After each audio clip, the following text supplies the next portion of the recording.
Right. Thank you very much, my 120 subscribers. Yet again, I'm going to discuss with you another poem from the Northeast. This time it is written by Sachlang Tripura, and the title of the poem is Dawn at Hokuwitsa. This is prescribed in the BA sixth semester, perhaps 601, if I'm not mistaken. So, first of all, Hokuwitsa is a small village at Longtrai Valley at the foothill of Longtrai in the northern part of Tripura, or rather North Tripura. Before we move on, let's discuss a little bit about Sachlang Tripura, the poet of this particular poem. Sachlang Tripura belongs to the Boro community. Boro community is the umbrella term for different subgroups. Uh, they speak Kokborok. They are also known as Kokborok community uh, from the language itself. And within this Kokborok speaking community, you have different subgroups such as the Tripuras, the Murasins, the Jamatias, and the Dev Burmas. So Sachlang Tripura writes in Kokborok language. Many of his poems are translated into English and are published in various anthologies. You would find, his poems uh, published in major websites as well. So that's about the poem, the poet. And before we move on, I would just like to say a few words about why we must, those who are from the Northeast, why we must, talk about our villages and rivers, our trees and rocks and other stuff, hills, whatever, is for the reason that if we don't talk about them, who will come and talk about them? If we don't write about them, who will come and write about them? So it is very important and pertinent that we talk about them so that they take center stage, so that we can mainstream them. They become part of the mainstream, literature. They are discussed, and people will come to know, oh, there exists a village called, Hokuwitsa, or a river called Hokuwitsa, which runs through this particular village. So that's the reason why we must talk about them. We must write about them. Fine, let's move on. So this is a small, very short, poem. In the first stanza, we have 8 lines. Let's read. I have not met the dawn at Hokuwitsa for a long time. Every day when the sun climbs up one bamboo, I wake up. Perhaps what the poet is trying to tell us is that he's oblivious of things happening around him. He's waking up too late in the morning. By the phrase sun climbs up one bamboo, it means that the sun has already, mm, crossed the, top of the bamboo tree, meaning the sun is already, up in the sky. That's the reason why he hasn't seen dawn, the sunrise at Hokuwitsa for a long time. Perhaps he's in a deep sleep, he's in a deep slumber. Perhaps he isn't paying attention, or just doesn't care. Or perhaps he has, uh, adopted some sort of a habit which is not his own, right? Then he says, somewhere near the cliffy bank of Hokuwitsa, a poor man cries all alone. I'm wondering whether he's seeing his own reflection in this man who's crying. But he says, a poor man cries all alone. Where? Somewhere near the cliffy bank of Hokuwitsa, this rocky bank of Hokuwitsa, there is this poor man who cries alone. There is no one to, see him, no one to console him. He's just, crying all alone. I These two lines reminds me of William Wordsworth's, that Lucy poems. That once he dwelt among the untrodden ways besides the spring of dove. What is that line? I'm forgetting. All right, I will write in the comments when I remember. Mm.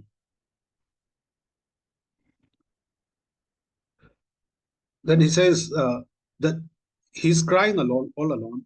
The dazzling crystals of his tearfall mingle with the flowing Hokuwitsa.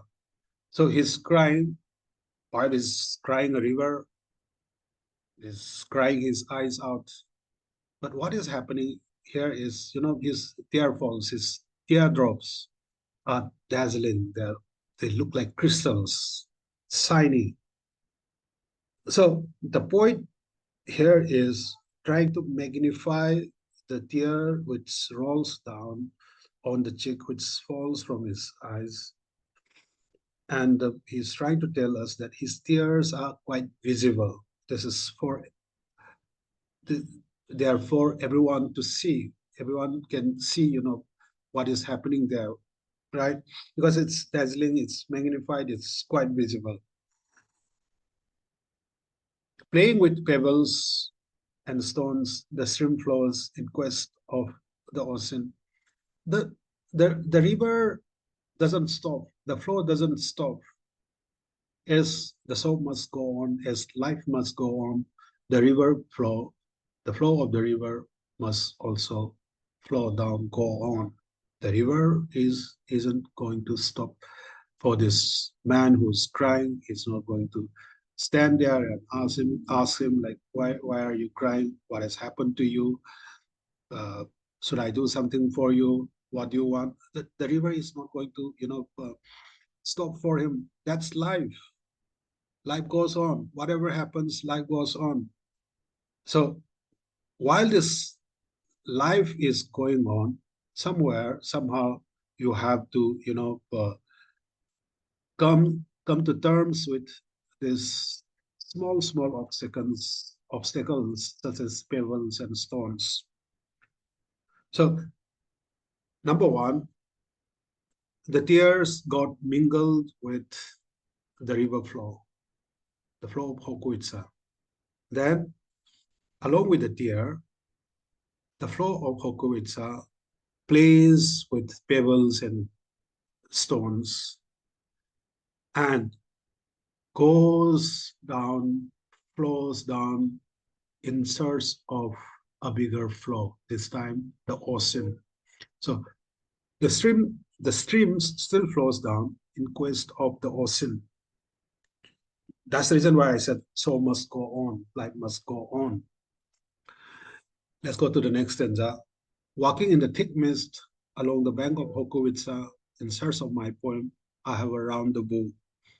Now, we just have four lines in the next stanza. And here also, the poet tells us that very much like how he sleeps, how his slumber, his sleep, rather makes him lazy, lethargic, and not know what happens in and around him, in and around that village. He's again telling us that his vision has been curtailed by the thick mist. Or maybe he's trying to tell us that there is much of a gap between the village and the outside world. And the outside world doesn't know what is happening in that village. Or perhaps the village cannot express its pain and anguish to the outside world. Why is there at the bank of Hokuwitsa, even though there is this thick mist enveloping the entire riverbank, is there in search of his poem. By his poem, he means his words, words which he can uh, use in order to express his feelings, his anger. So, and also And also, his inner fight, which is very important. Sometimes we all have this inner fight, but in order to overcome this inner fight, you have to ventilate, right? You have to let it out. So in order to let it out, you have to use words. So he's in search of, words at the river bank. Then while doing so, he makes a discovery. That's what he means by I have around the globe. Then we go to the third, stanza. Then he says, then I see the birds of the jungle leaving their nests and pecking on the food grains, and the men and women poor and destitute moving out in search of a living. So these four lines are not very particularly bright. They are quite mundane. They are quite simple. This is common knowledge. Uh, when you grow up, when you attain adulthood, you have to leave the nest of your parents and fly away. That's the way of the world. So here, what he's saying is he sees birds of the jungle leaving their nests and pecking on the food grains. They are somewhere out there, perhaps, on a popular street. Living jungle, because nothing is left there to eat. They are pecking on the food grains somewhere. While they must be, pecking on insects and whatever is available there in the jungle, they are out there somewhere, on the streets of a city or a gully or an alley, wherever. Very much like those birds, the men and women, poor and destitute, both men and women, poor and destitute, whatever condition they are also moving out in search of a living. They are also living this village called Hokuwitsa in search of a living. So that's how the poem ends. But the idea of the poem doesn't end there. So whole idea of the poem is, uh, according to me, is displacement. Apart from the natural objects described, apart from centering Hokuwitsa, apart from highlighting the plight of the villagers, what I feel is this poem talks about displacement in the Northeast. Displacement, as you understand, is one of the major characteristics of writings from the Northeast. By displacement, I mean the displacement based on economy, polity, cultural, social, violence, insurgency, etc., etc. There are many reasons for displacement in this part of the world. So this is like displacement. If I have to explain what is displacement, then I would rather say that displacement is like becoming a refugee in your own land, in your own country, in your own state, in your own district. You must live a particular village, a particular social setup, living your near and dear ones, living your own culture, separating yourself from your community.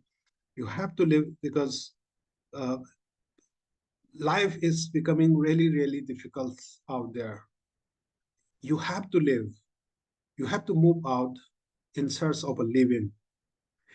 So based on this idea of displacement, which has taken place in many parts of the Northeast, Sachlang Tripura has highlighted that central idea in this very short poem.